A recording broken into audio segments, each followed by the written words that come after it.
Ciao a tutti, bentornati sul canale, sono Gioli. Oggi torno con un nuovo video. Sono praticamente entrato in una sorta di loop, in quanto per la mia ricerca di dottorato devo approfondire la questione storica che ha caratterizzato il Sud Tirol prima, dopo e mentre c'è stato il fascismo in Italia. Ho iniziato a leggere e sto leggendo tantissimi libri, qui ne ho alcuni che passano da essere romanzi, questo qui è un capolavoro ma ci farò un video a parte, a libri prettamente storici che raccontano in realtà tutto quello che è successo e che io onestamente conoscevo pochissimo, ma credo come altre persone, ecco perché ci terrei anch'io poi a fare un piccolo approfondimento per rendere un po' più conosciuto questo argomento che in realtà è così importante e così toccante allo stesso tempo. E proprio oggi, mentre ero nella biblioteca della mia università, sono inciampato in un libro. Il libro in questione è di Francesco Comina e il titolo è L'uomo che disse no a Hitler. Questo libro racconta la storia di Josef Mayer Nusser, un uomo che dopo un percorso molto particolare che vi racconterò tra poco decise di opporsi e di non giurare fedeltà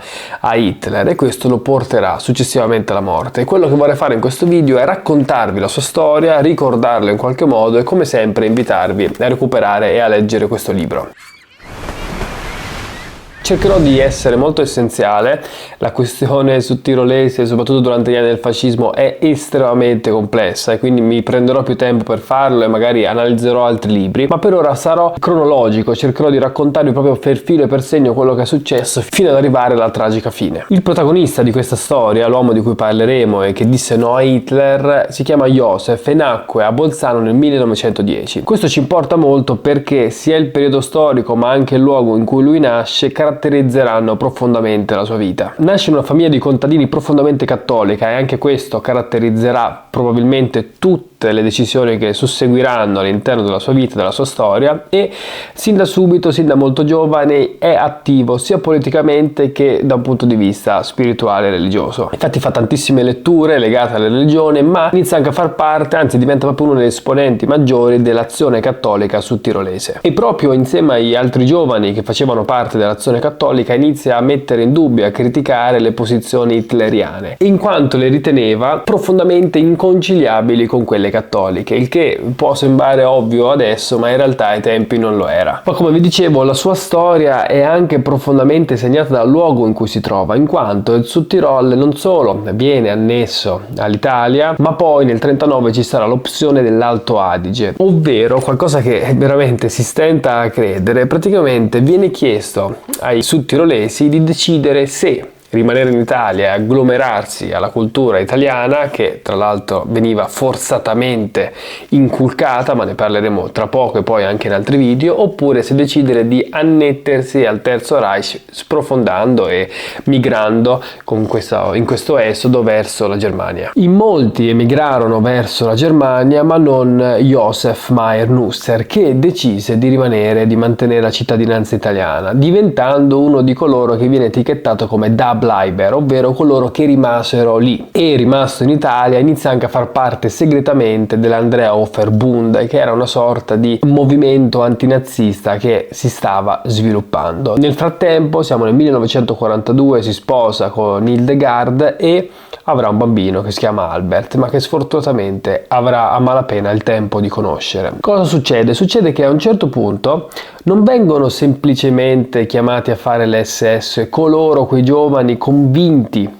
di quello che voleva fare Hitler, ma vengono anche arruolate persone rimaste nei territori conquistati. Uno di questi è Josef, quindi viene preso, spostato in un luogo che in realtà nasce per un altro scopo. Infatti era un manicomio, luogo che oggi si trova in Polonia ma che ai tempi si chiamava Konitz, in cui arriva e lui riceve un addestramento da SS. Questo addestramento però si conclude nel 4 ottobre 1944. Josef in questo momento ha 34 anni, è sposato, ha un figlio, è profondamente cattolico e si ritrova a dover giurare fedeltà a Hitler. Giurare è un verbo insopportabile. Giurare a chi? E a che cosa? Per quali motivi? Giurare a un uomo? A un dittatore? A un Führer? Quanti giuramenti si sono consumati nel caotico incedere degli eserciti? Giurare in nome di Dio. Giurare per abbandonare se stessi, sacrificarsi per alimentare il fuoco della persecuzione verso altri uomini. Giurare per costrizione, giurare per odiare, per conquistare, per sottomettere, per incendiare e impolverare la storia. Giurare per rinnegare la propria coscienza con i valori e i principi depositati con coraggio e pazienza. Giurare e piegarsi a un culto demoniaco, il culto dei capi, innalzati a idoli di una religione sterminatrice. Giurare come insegnano i nazisti. Prometto solennemente a te e ai superiori desegnati da te l'obbedienza fino alla morte e che Dio mi assista. Che Dio mi assista. Può un cristiano pronunciare parole simili? No, maresciallo maggiore, dice Josef Mayer-Nusser. Io non posso giurare a questo Führer. E proprio questo no metterà un punto alla sua vita terrena, potremmo dire, portandolo a una deportazione, in quanto lui non viene ucciso sul momento, ma al contrario viene messo su un treno diretto per Dachau. Questa probabilmente che vi sto per leggere è l'ultima lettera che ha mandato a sua moglie, Hildegard, e ci fa capire subito la fermezza con la quale ha preso questa decisione e allo stesso tempo la sofferenza che si troverà a dover vivere. Carissima Hildegard, dal 14 novembre mi trovo nella prigione di carcerazione preventiva di Danzica, la bella città sul Baltico, dove ha anche sede il tribunale delle SS a cui fa capo Konitz. Non posso ancora dirti quando si deciderà la mia sorte e ti prego di pazientare. Dio, il Padre che veglia su di noi pieno di amore, sempre ovunque non ci abbandonerà. E questa forse è l'idea che rimane nella sua testa per tutto questo lungo viaggio, che però in realtà lo porta non solo a vedere direttamente l'inferno, ma proprio anche a viverlo. Qui viene descritto perfettamente, secondo me, il modo in cui Joseph avrebbe potuto ragionare di fronte a quello che stava vivendo e che stava vedendo. Joseph rabbrividiva al pensiero di come il suo popolo potesse abbandonarsi ciecamente a seguire un personaggio così equivoco, così pericoloso, così ricolmo di odio, così irrispettoso della vita, dei diritti e della pace. Joseph era in grado di sapere quello che altri non volevano sapere.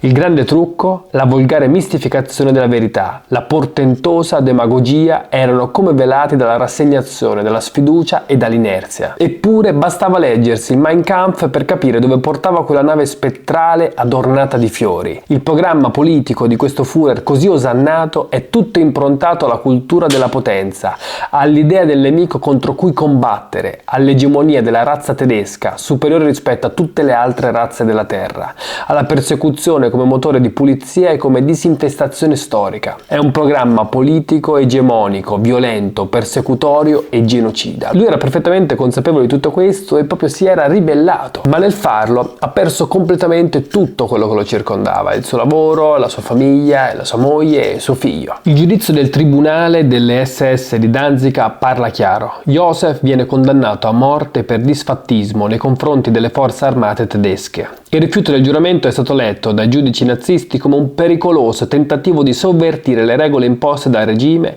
e di mettere in pericolo l'unità militare, un reato punibile con la fucilazione immediata.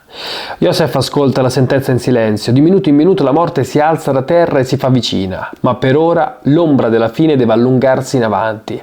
I giudici decidono di inserire Mayer-Nusser all'interno di una lista di altri 40 detenuti, accusati dello stesso crimine, destinati a partire per il campo di concentramento di Dachau.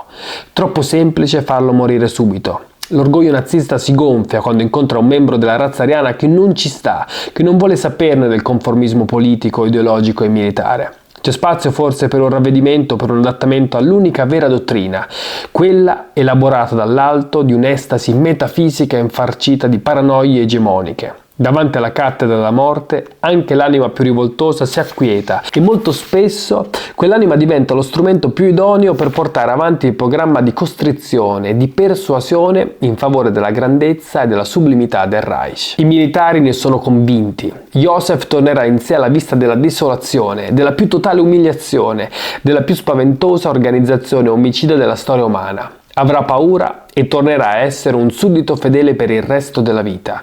Chi resiste alla vista dei lager? Ma Joseph non ha alcuna intenzione di indietreggiare.